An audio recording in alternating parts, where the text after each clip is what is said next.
Hello दोस्तों, स्वागत है आप सभी का आपके अपने YouTube चैनल सक्सेस मिरर 2.0 पर। तो दोस्तों आज हम पढ़ेंगे एसएससी जीडी के most top 20 selected VVI question, साथ ही प्रत्येक क्वेश्चन से रिलेटेड फैक्ट के बारे में भी। तो बिल्कुल भी स्किप ना करें और हमारे साथ लास्ट तक बने रहें। और अगर आप हमारे चैनल पर नए हो तो प्लीज सब्सक्राइब कर बेल आइकन को दबा लें। और लास्ट में मैं आपसे क्वेश्चन भी पूछूंगा जिसका आंसर आपको कमेंट बॉक्स में बतानी है। साथ ही आप हमारे टॉप 20 क्वेश्चन में कितना अटेम्प्ट कर पाते हो वो कमेंट बॉक्स में जरूर लिखेंगे। तो चलिए स्टार्ट करते हैं। हमारा आज का पहला सवाल है और दोस्तों अगर किसी स्टूडेंट को इसका आंसर पहले से पता हो तो वो कमेंट बॉक्स में जरूर लिखेंगे। अकबर की दूसरी राजधानी कौन सी थी? तो इस क्वेश्चन का हमारा सही उत्तर क्या हो जाएगा दोस्तों? Option number C, Fatehpur Sikri. Akbar की दूसरी राजधानी फतेहपुर सिकरी थी। अच्छा, अगर दूसरी राजधानी फतेहपुर सिकरी थी तो पहली राजधानी कौन सी हो जाएगी? तो पहली राजधानी ऑप्शन बी हो जाएगा, आगरा। यानी अकबर की प्रथम राजधानी आगरा थी और दूसरी राजधानी फतेहपुर सिकरी थी। हमारा अगला सवाल है, भारतीय विश्वविद्यालय अधिनियम किसने लागू किया? तो इस क्वेश्चन का हमारा सही उत्तर क्या हो जाएगा दोस्तों?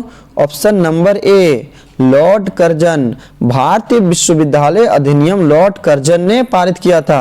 और यह अधिनियम कब लागू किया गया था? 1904 ईस्वी में लागू किया गया था। हमारा अगला सवाल है और इस सवाल का जवाब अगर किसी स्टूडेंट को पहले से पता है तो वो कमेंट बॉक्स में जरूर लिखेंगे। चोंच किससे बनती है? तो इस क्वेश्चन का हमारा सही उत्तर क्या हो जाएगा दोस्तों? ऑप्शन नंबर बी, जबड़े से। चोंच जबड़े की बनी होती है जो सबसे कठोर पदार्थ है दोस्तों। और अक्सर एग्जाम में पूछा जाता है कि मनुष्य या पक्षियों के शरीर के सबसे कठोर भाग क्या होती है? तो वो क्या होती है दोस्तों? जबड़े की हड्डी होती है। यानी चोंच हमारा जबड़े से बनती है दोस्तों। तो इस क्वेश्चन का सही उत्तर ऑप्शन बी हो जाएगा। हमारा अगला सवाल है और ये बहुत ही इंपॉर्टेंट सवाल है दोस्तों। साथ ही आज हम जो आपसे टॉप 20 क्वेश्चन डिस्कस कर रहे हैं वो 100% रियल और आपकी परीक्षा में आने वाले प्रश्न हैं।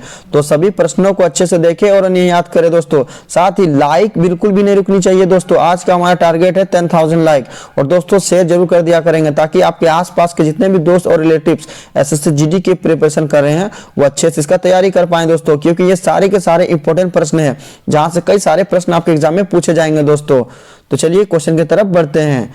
वात्सल्य मेला प्रति वर्ष कहां आयोजित किया जाता है? तो दोस्तों ये इंपॉर्टेंट प्रश्न है और अगर इसका आंसर अगर आपको पहले से पता हो तो वो कमेंट बॉक्स में जरूर बताएंगे। तो इस क्वेश्चन का हमारा सही उत्तर क्या हो जाएगा?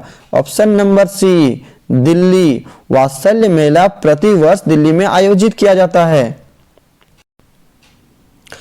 हमारा अगला सवाल है, किस मुगल बादशाह ने तंबाकू के प्रयोग का निषेध किया? तो इस क्वेश्चन का हमारा सही उत्तर क्या हो जाएगा दोस्तों? कमेंट बॉक्स में जरूर बताएंगे। तो इसका राइट आंसर हमारा हो जाएगा option number C, Jahangir. Jahangir बादशाह ने तंबाकू के प्रयोग का निषेध किया था। हमारा अगला सवाल है, निम्न में कौन सी नदी भूमध्य रेखा को 2 बार काटती है? तो इस क्वेश्चन का हमारा सही उत्तर क्या हो जाएगा? और ये इंपॉर्टेंट प्रश्न है। तो इस क्वेश्चन का हमारा सही उत्तर हो जाएगा दोस्तों ऑप्शन नंबर ए, कांगो नदी। कांगो नदी भूमध्य रेखा को 2 बार काटती है। हमारा अगला सवाल है और दोस्तों ये एसएससी जीडी के प्रीवियस ईयर में पूछा गया सवाल है और ये इंपॉर्टेंट प्रश्न है। अगर किसी स्टूडेंट को इसका राइट आंसर पहले से पता है तो वो कमेंट बॉक्स में जरूर बताएंगे। निम्न में से किस खनिज में ऑक्सीजन नहीं होता है? तो किस खनिज में ऑक्सीजन नहीं होता है दोस्तों? तो इस क्वेश्चन का हमारा सही उत्तर क्या हो जाएगा? Option number C, cryolite. यानी जो एल्युमिनियम का अयस्क है, क्रायोलाइट एल्युमिनियम का अयस्क है। और दोस्तों इस खनिज में ऑक्सीजन उपस्थित नहीं होता है। हमारा अगला सवाल है, जवाहरलाल नेहरू बंदरगाह कहाँ स्थित है? और ये इंपॉर्टेंट प्रश्न है। अगर इसका राइट आंसर आपको पहले से पता है तो वो कमेंट बॉक्स में जरूर बताएंगे। तो इस क्वेश्चन का हमारा सही उत्तर हो जाएगा option number C, Mumbai. Jawaharlal Nehru बंदरगाह मुंबई में स्थित है। हमारा अगला सवाल है, मंदिरों में उत्तरी शैली किस रूप में जानी जाती है? तो इस क्वेश्चन का हमारा सही उत्तर क्या हो जाएगा दोस्तों? ऑप्शन नंबर बी, नागर शैली। मंदिरों में उत्तरी शैली को नागर शैली के रूप में जानी जाती है। हमारा अगला सवाल है, भारतीय संविधान में कितने प्रकार के प्रादेश या रीट जारी किए जाते हैं? तो दोस्तों ये बहुत ही इंपॉर्टेंट प्रश्न है, और अगर इसका राइट आंसर आपको पहले से पता है तो वो कमेंट बॉक्स में जरूर बताएंगे। तो भारतीय संविधान में 5 प्रकार के प्रादेश अर्थात रीट जारी किए जाते हैं, जो सर्वोच्च न्यायालय अर्थात उच्च न्यायालय द्वारा जारी किया जाता है। तो इस क्वेश्चन का राइट आंसर ऑप्शन बी हो जाएगा। हमारा अगला सवाल है, निम्न में से कौन सी धातु सबसे अधिक अभिक्रियाशील तत्व है? और दोस्तों ये इंपॉर्टेंट प्रश्न है, तो इस क्वेश्चन का हमारा सही उत्तर क्या हो जाएगा? Option number D, potassium. अभिक्रियाशीलता की समूह में सबसे अधिक अभिक्रियाशील यानी टॉप पर हमारा पोटेशियम होता है। वहीं दूसरे स्थान पर कौन होता है दोस्तों? सोडियम होता है दोस्तों। तीसरे स्थान पर कौन होता है दोस्तों? कैल्शियम होता है। तो अगर आपसे पूछा जाए कि सबसे अधिक अभिक्रियाशील धातु कौन सी होती है, तो पोटेशियम होता है। और अगर सबसे कम अगर आपसे पूछा जाए तो क्या हो जाता है हमारा दोस्तों? सोना हो जाता है। हमारा अगला सवाल है, और दोस्तों ये बहुत ही इंपॉर्टेंट सवाल है, प्रधानमंत्री जीवन ज्योति बीमा योजना की वार्षिक प्रीमियम कितनी है? तो इस क्वेश्चन का हमारा सही उत्तर क्या हो जाएगा? ऑप्शन नंबर सी, 330 रुपए। और दोस्तों प्रधानमंत्री जीवन ज्योति बीमा योजना की शुरुआत कब हुई, यह भी आपसे एग्जाम में पूछा जा सकता है। तो इसकी शुरुआत 9 मई 2015 में हुई थी दोस्तों। हमारा अगला सवाल है, खो खो खेल में कितने खिलाड़ी होते हैं? और दोस्तों ये इंपॉर्टेंट प्रश्न है, तो अगर इसका राइट आंसर अगर आपको पहले से पता है तो कमेंट बॉक्स में जरूर बताएंगे। तो खो खो खेल में कुल 9 खिलाड़ी होते हैं, यानी इस क्वेश्चन का राइट आंसर ऑप्शन डी हो जाएगा दोस्तों। और दोस्तों बेसबॉल में भी अगर पूछा जाए कि बेसबॉल में कितने खिलाड़ी होते हैं, तो बेसबॉल में भी आपका 9 खिलाड़ी ही होता है दोस्तों, इसको भी आपको याद रख लेनी है। हमारा अगला सवाल है, विश्व में सबसे आपराधिक देशों के 2023 रैंकिंग में भारत का स्थान कौन सा है? तो इस क्वेश्चन का हमारा सही उत्तर क्या हो जाएगा दोस्तों? और ये आपके एग्जाम में पूछा जा सकता है करंट अफेयर के तौर पर दोस्तों, ये इंपॉर्टेंट प्रश्न है। तो इस क्वेश्चन का हमारा सही उत्तर हो जाएगा ऑप्शन नंबर सी, 77वां। यानी विश्व में जो आपराधिक देशों के 2023 रैंकिंग में भारत का स्थान 77वां है दोस्तों। हमारा अगला सवाल है, शरीर के किन भागों में रक्त का प्रवाह सबसे तेज होता है? तो इस क्वेश्चन का हमारा सही उत्तर हो जाएगा ऑप्शन नंबर सी, महाधमनी। यानी शरीर में जो सबसे ज्यादा ब्लड का प्रवाह होता है वो महाधमनी में होता है। तो इस क्वेश्चन का सही उत्तर ऑप्शन सी हो जाएगा।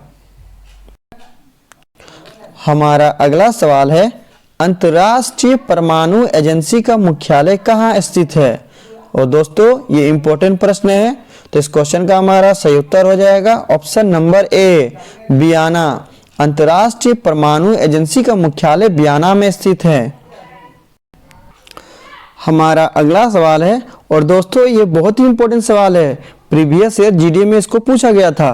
तो अगर किसी स्टूडेंट को इसका राइट आंसर पहले से पता हो तो वो कमेंट बॉक्स में जरूर बताएंगे। एशियाई खेल का आरंभ कब हुआ था? तो इस क्वेश्चन का हमारा सही उत्तर क्या हो जाएगा? ऑप्शन नंबर बी, 4 मार्च 1951। एशियाई खेल का प्रारंभ 4 मार्च 1951 को हुई थी, जो भारत के नई दिल्ली में शुरू हुई थी। हमारा अगला सवाल है, और दोस्तों ये करंट अफेयर्स में बहुत ही इंपॉर्टेंट सवाल है, आपके एग्जाम में इस क्वेश्चन को पूछा जा सकता है दोस्तों। और दोस्तों आज हम सारे के सारे आपके एग्जाम के लिए इंपॉर्टेंट और सिलेक्टेड क्वेश्चन लाए हैं, तो सभी प्रश्नों को अच्छे से देखेंगे और उन्हें याद करेंगे दोस्तों। साथ ही लाइक नहीं रुकनी चाहिए दोस्तों, लाइक और शेयर जरूर कर दिया करेंगे। महाराष्ट्र सरकार किस दिन को स्वतंत्रता वीर गौरव दिवस के रूप में मनाती है? ये बहुत ही इंपॉर्टेंट सवाल है। तो इस क्वेश्चन का हमारा सही उत्तर क्या हो जाएगा दोस्तों? ऑप्शन नंबर डी, 28 में। महाराष्ट्र के जो मुख्यमंत्री एकनाथ शिंदे हैं दोस्तों, उन्होंने घोषणा की है कि 28 मई को स्वतंत्रता सेनानी विनायक दामोदर सावरकर की जयंती के उपलक्ष्य में स्वतंत्र वीर गौरव दिवस के रूप में दोस्तों हर वर्ष 28 मई को स्वतंत्रता वीर गौरव दिवस के रूप में मनाई जाएगी। हमारा अगला सवाल है, किस प्रक्रिया के द्वारा आहार नाल में भोजन जाता है? तो इस क्वेश्चन का हमारा सही उत्तर क्या हो जाएगा? ऑप्शन नंबर ए, अंतःग्रहण। यानी अंतःग्रहण के कारण आहार नाल में भोजन जाता है। हमारा आज का अंतिम प्रश्न है और दोस्तों ये बहुत ही इंपॉर्टेंट प्रश्न है। अगर इसका उत्तर आपको पहले से पता हो तो वो कमेंट बॉक्स में जरूर लिखेंगे। किसने मुगल साम्राज्य की राजधानी को आगरा से दिल्ली स्थानांतरित की? तो इस क्वेश्चन का हमारा सही उत्तर क्या हो जाएगा, कमेंट बॉक्स में जरूर बताएंगे। तो इस क्वेश्चन का हमारा सही उत्तर हो जाएगा option number B, Shahjahan. Shahjahan ने मुगल साम्राज्य की राजधानी को आगरा से दिल्ली स्थानांतरित की। अब लास्ट वीडियो के क्वेश्चन का आंसर। लास्ट वीडियो में मैंने आपसे क्वेश्चन पूछा था कि उल्टा झंडा किसका प्रतीक है, और इस क्वेश्चन का सही उत्तर ऑप्शन सी था, संकट का। और लगभग सभी स्टूडेंट ने इसका सही जवाब दिया और मोस्टली स्टूडेंट ने इसके बारे में डिटेल्स में लिखा। तो मैं आपको फिर बोलूंगा, क्वेश्चन के बारे में आपको जितना ज्यादा से ज्यादा पता हो उन्हें आप लिखा करो, क्योंकि जो चीजें आप लिख देते हो उन्हें आप कभी नहीं भूलते हो। अब आपके लिए आज का सवाल है, प्रकाश वर्ष किसकी इकाई है?